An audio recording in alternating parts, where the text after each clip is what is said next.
Welcome back to the Deep Dive. We're here for Deep Dive number 11. 11 already, wow. I know. And today, well, we're jumping headfirst into a really big one. It's cryptocurrency, blockchain, and the whole universe of digital assets. Absolutely. It's everywhere, isn't it? And, this deep dive actually has a special origin. Oh, yeah. It was requested specifically by Noah from Atlanta, Georgia. So, Noah, thanks for the suggestion. We're excited to tackle this. That's fantastic. Thanks, Noah. And actually, your request is kicking off our whole second season. We're calling it Blockchain Blueprint.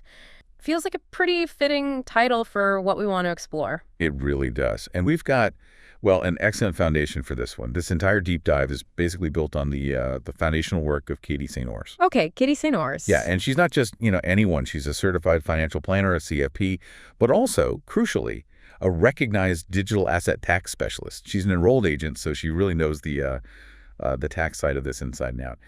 Before we even get into Bitcoin or NFTs, we kind of have to start with the engine behind it all, right?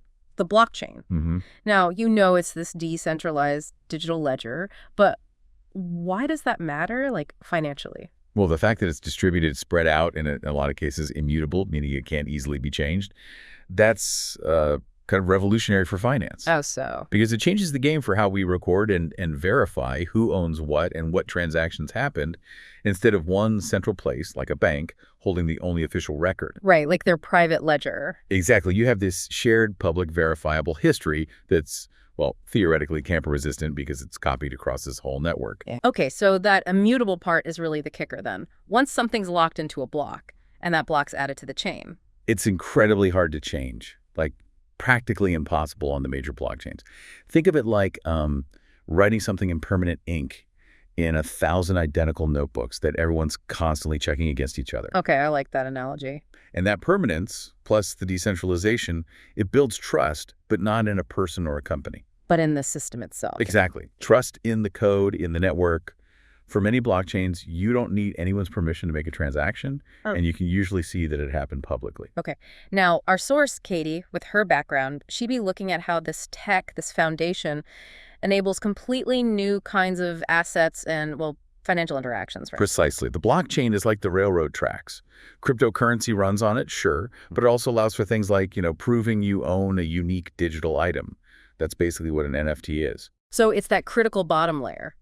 Understanding the blockchain helps you get why these digital assets work the way they do. The transparency, even if identities are pseudonyms, the security from the cryptography, and how they resist censorship or a single point of failure because it's all spread out. Yeah, it's not just another database. It's a fundamentally different way to organize and verify value digitally. Trade in your boring job for a brilliant career using Adobe Creative Cloud. Start learning now with the free trial link in the description. Which naturally brings us to the most famous application of blockchain, cryptocurrency. Right. And again, Bitcoin, Ethereum, these aren't new names to you. But from a financial planning view, what's important isn't just what they are, but maybe how they behave as assets. Okay, like Bitcoin. People call it digital gold. Mm-hmm. It's an analogy, obviously, but it points to how people see it primarily as a potential store of value. A lot of that perception comes from its scarcity. Right? It's programmed so only 21 million Bitcoin will ever exist. So it's less about buying coffee with it. Yeah, for most people, it's more about holding it, potentially as a long-term asset, hoping its value increases due to that scarcity and demand. Okay. Then there's Ethereum. No. Different beast entirely. Totally different. Ethereum introduced smart contracts. It's not just digital money. It's more like a decentralized world computer or platform. A platform? Yeah, you can build applications on it. Decentralized apps or DApps. You can create automated agreements like contracts that execute themselves when certain conditions are met, all on the blockchain. That's where things like DeFi, decentralized finance, and most NFTs really took off. So understanding that difference, like currency versus platform, that seems pretty vital when you're thinking about risk or how they might fit, if they fit, in a portfolio. Absolutely. They have different use cases, different potential, different risks. And then, of course, there's everything else. The altcoins. Right, the altcoins. Basically, any crypto that isn't Bitcoin. And wow, the variety there is just huge. Our source, Katie, would definitely stress that each one has its own tech, its own purpose, maybe its own community, and crucially, its own unique risk profile and volatility. Very much not a case of one size fits all. Definitely not. Okay, so if crypto is the digital money aspect on the blockchain, what else falls under this wider umbrella of digital assets that's, relevant financially? Yeah, this is where it gets broader and honestly even more complex. And Katie's perspective is really helpful here. Digital assets are just, valuable things that exist digitally. Often they use the blockchain to prove ownership or manage functionality. Crypto is one type, but yeah, the field's much wider. Okay, like NFTs. Everyone's heard of NFTs. Non-fungible tokens. Right. Non-fungible meaning unique, like a painting, not interchangeable like dollar bills. The key financial point our source would highlight isn't just that they represent digital stuff like art or music, Right. but that they provide verifiable proof on a public ledger that you own that specific unique token associated with the item. So hang on. It's not like you own the actual JPEG file on your computer necessarily, but you own the token on the blockchain that says, yep, this person owns the official one. That's generally the idea, yes. And financially, the value then comes from, whatever the market decides it's worth based on scarcity, demand, the artist, the community, perceived utility.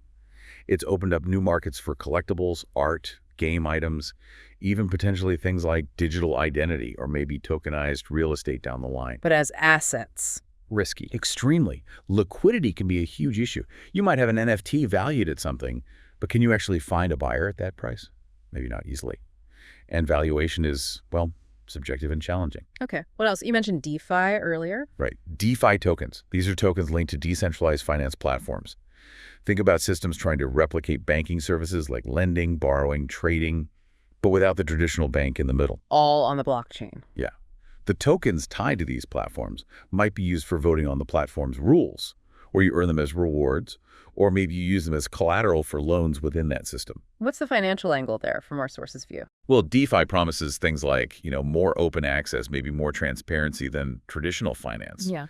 But, and this is a big but, it comes with totally different and sometimes hidden risks. Smart contract bugs, platform hacks, the protocols themselves might be flawed. Plus, the whole system is often built on top of already volatile crypto assets. So it's complex. Very complex. Okay, you also hear about stable coins. They sound, stable. That's the goal. Stablecoins are digital assets designed not to be volatile like Bitcoin.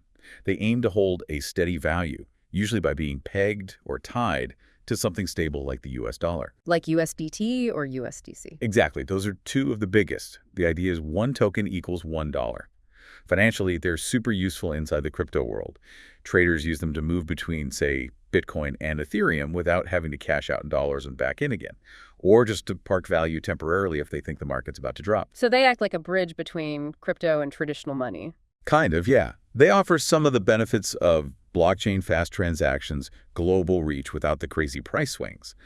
But, and again, our source with her financial background would stress this, you need to understand how they keep that peg.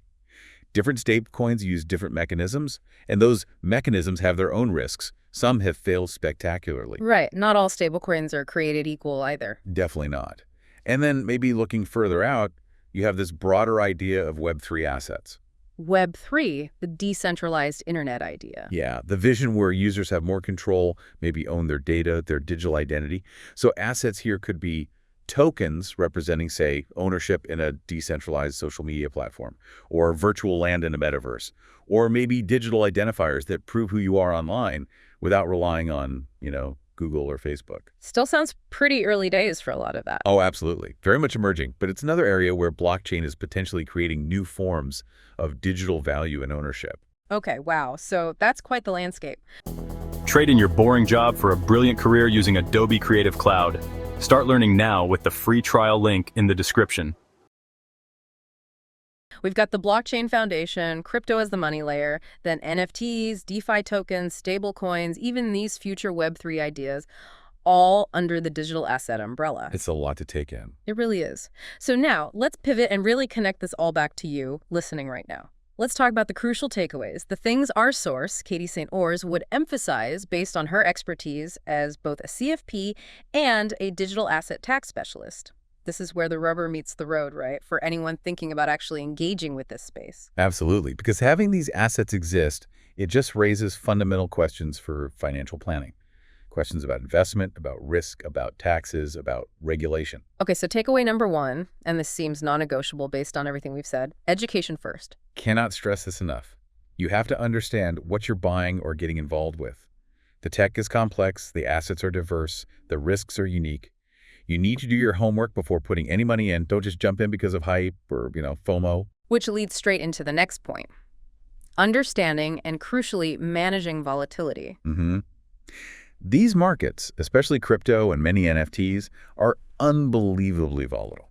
Prices don't just drift. They can surge or crash dramatically, sometimes in minutes. That forces a hard question about your own risk tolerance, doesn't it? Like, can you genuinely handle seeing your investment potentially get cut in half or worse very quickly? Exactly. Our source would absolutely advise only invest money you are truly 100% comfortable losing entirely. Right. This is not the place for your emergency fund or money you need for rent next month or, frankly, your stable retirement savings. Okay, very clear. What about security? You hear horror stories. Yeah, and because it's often decentralized, the responsibility for security falls much more heavily on you, the individual user. Hacks of exchanges, phishing scams, trying to steal your private keys, malware. It's rampant. So things like using hardware wallets, understanding seed phrases, two-factor authentication. All that stuff isn't just nice to have. It's essential. Learning how to securely store your assets and protect yourself from common scams is absolutely critical. Yeah. Lose your private keys, you lose your crypto, period. Okay. Now, let's hit the area where Katie's specific expertise as a digital asset tax specialist really comes into sharp focus. The taxes. This seems like a minefield. It can be if you're not prepared. And it's often misunderstood. The absolute key thing she would hammer home is that in the U.S., the IRS views cryptocurrency and generally other digital assets too as property. Not currency like dollars. Correct. Property, like stocks or real estate, for tax purposes. And that single distinction has massive consequences. Why? What does treating it as property mean in practice? It means almost everything you do with it can trigger a taxable event. It's not just selling crypto back into dollars that you pay tax on. Oh, yeah. Swapping one cryptocurrency for another, like trading Bitcoin for Ethereum. That's a taxable event. You potentially owe capital gains tax on any appreciation of the Bitcoin you traded away. Wow. Using crypto to buy something, a coffee, a car, whatever, also a taxable event. You're technically disposing of the crypto property, so you calculate gain or loss based on its value when you spent it versus what you originally paid for it. Even gifting crypto. Large gifts can definitely have tax implications, yeah. It gets complicated quickly. So this makes record-keeping sound absolutely vital. It's non-negotiable. You must keep meticulous records. You need to track your cost basis, what you paid for each specific unit of crypto, including fees, and when you acquired it. Then you need to know the fair market value at the time of every single taxable transaction, every sale, every swap, every purchase made with crypto. To calculate the capital gains or losses correctly for your tax return? Exactly. Trying to reconstruct all this information months or years later, it's an absolute nightmare, and you risk getting it wrong, which the IRS won't like.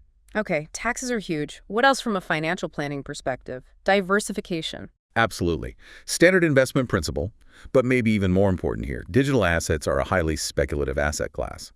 Our source would almost certainly advise that if you do decide to invest, it should only be a small, carefully considered portion of a much larger, well-diversified investment portfolio. Don't put all your eggs in the crypto basket. Please don't. It's just too risky. And the final big consideration. Regulatory uncertainty. This is a big one. Governments all over the world are still figuring out how they want to regulate crypto and digital assets. So the rules could change. They could, and sometimes relatively quickly. New laws, new interpretations of old laws, crackdowns on certain activities, these can all happen and can significantly impact the market, specific assets, or how you're allowed to interact with them. You just have to be aware that the legal and regulatory ground is still shifting. Thanks for joining us for this deep dive. It's been a pleasure. We'll see you next time. See you later. Okay, great. That's a wrap. I'm Katie St. Ors, and let me send out a huge thank you for listening. If you want more content on personal finance and small business, head over and find me on YouTube. You can also find me on Spotify, Amazon Music, TikTok, and Apple iTunes. Thanks again for tuning in, and I'll catch you on the next Deep Dive podcast.